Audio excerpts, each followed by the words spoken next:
युवाओं की बात करूं तो मैं जानता हूं, भले मैं आपको मोटिवेट करता हूं, ये बात सत्य है, लेकिन मेरा दिल कहीं ना कहीं जानता है कि आप कितने संदेह में हैं, आप कितने टूटे हुए हैं और आप कितनी ऊहापोहात्मक स्थिति में हैं। ऐसे में मैं राहुल से पूछना चाहूंगा कि राहुल जो है राजस्थान के तमाम युवाओं को क्या संदेश देना चाहते हैं राहुल के शब्दों में, और मैं चाहूंगा कि वो एक ऐसा संदेश जो आपके अंतःकरण तक जाए और आप यहां से प्रेरित होकर के आज के बाद में अपना खुद का एक नवीन संकल्प लें और उस संकल्प के साधना तब तक करते रहें जब तक आप उसको प्राप्त नहीं कर लें।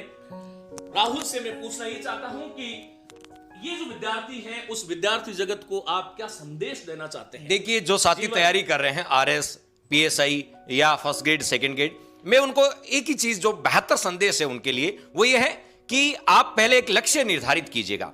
जैसे अक्सर लोग कहते हैं जैसे कि आपको कौन सी जॉब करनी है, तो बोलते कोई सी भी गवर्नमेंट जॉब दीजिए, कोई सी भी मिलेगी वो कर लेंगे।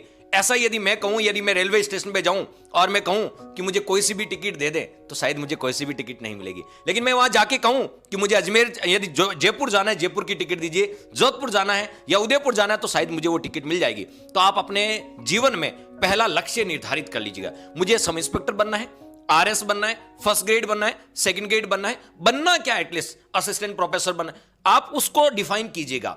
जब आप उस चीज को डिफाइन करेंगे तो हाँ, हो सकता है उस लक्ष्य के लिए एक अटेम्प्ट लगे, 2 अटेम्प्ट लगे, वक्त लगे, लेकिन यह नहीं है कि आप एक बार में असफल हो जाएं तो उस प्रयास को छोड़ दें। मैंने आरएस के 2 इंटरव्यू दिए, मेरा आरएस का ये 4था मेंस है, ठीक है, और 2 इंटरव्यू मैं ऑलरेडी दे चुका हूं आरएस के। तो ऐसा नहीं है कि हमने असफलताओं से ही व्यक्ति प्रेरित होता है, असफलताओं से व्यक्ति सीखता है, और किन वजह से सिलेक्शन नहीं हुआ उस वीकनेस को, जो अपनी कमियां थी उनको फाइंड आउट करके वापस उठ के लड़ना है। तो मैं आपको एक बेहतर संदेश कि एक लक्ष्य निर्धारित करें पहली, दूसरा उस लक्ष्य पर इंप्लीमेंट करें, केवल लक्ष्य बनाने से नहीं, उस पर काम करें, इंप्लीमेंट करें। और हो सकता है उसको 1 साल का वक्त लगे, 2 साल का लगे। एक पेड़ लगाते हैं जैसे सर ने बताया, उसको आपको बताया पल्वित और पुष्पित होने में थोड़ा वक्त लग सकता है, ठीक है, और उसको एक्स्ट्रा एनर्जी, पॉजिटिव एनर्जी की भी नीड होती है। तो पॉजिटिव एनर्जी यानी आपकी संगत है। और तीसरा जो काम आपको करना है कि इसमें जो मुख्य भूमिका होती है कि वो सेल्फ मोटिवेशन की होती है। आप कई बार होते हैं कि हम दूसरे लोगों से प्रेरित होते हैं और वो जो मोटिवेशन है वो 2-3 दिन बाद समाप्त हो जाता है। तो जब सेल्फ मोटिवेशन आएगा, और सेल्फ मोटिवेशन या तो आपकी परिवार की आर्थिक स्थिति से आएगा या आप अपने आप से प्रश्न करेंगे कि मैं एसआई क्यों बनना है, मुझे आरएस क्यों बनना है। जब वो क्यों का आंसर मिल जाएगा अपने आप से, तब आप निश्चित रूप से आप सही ट्रैक पे हैं। और वास्तव में जो मोटिवेशन का कारण है वो सेल्फ मोटिवेशन आप अंदर से, ठीक है, जब अंदर से आपको उस जॉब की नीड होगी, उस जॉब की महत्ता पता लगेगी, उसका जॉब मिलने के बाद आपकी लाइफ में क्या चेंजेस आ सकता है, कितना कुछ परिवर्तन हो सकता है, जब आप इस चीज को फील करने लगेंगे।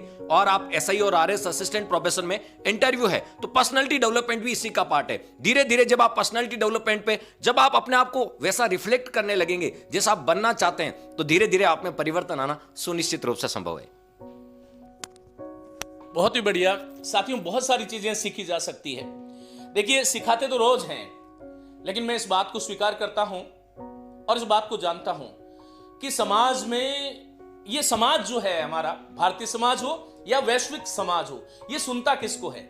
जो सफल है, जो आत्मविश्वासी है, जो दृढ़ विचार का स्वामी है और जिसने एक नए प्रतिमान स्थापित किए। राहुल ने अभी 3-4 चीजें आपको बताई, एक चित्र बनाया कि आप देखिए, सबसे बड़ी बात इन्होंने एक उदाहरण ये जो दिया कि हम जब रेलवे स्टेशन पे जाते हैं तो जाने से वहां पहले हमें डिसाइड करना होता है कि टिकट किस स्थान का हमें चाहिए। और ये बात सही है, जीवन में एक लक्ष्य बनाइएगा और उस लक्ष्य पर लगातार साधना करनी है।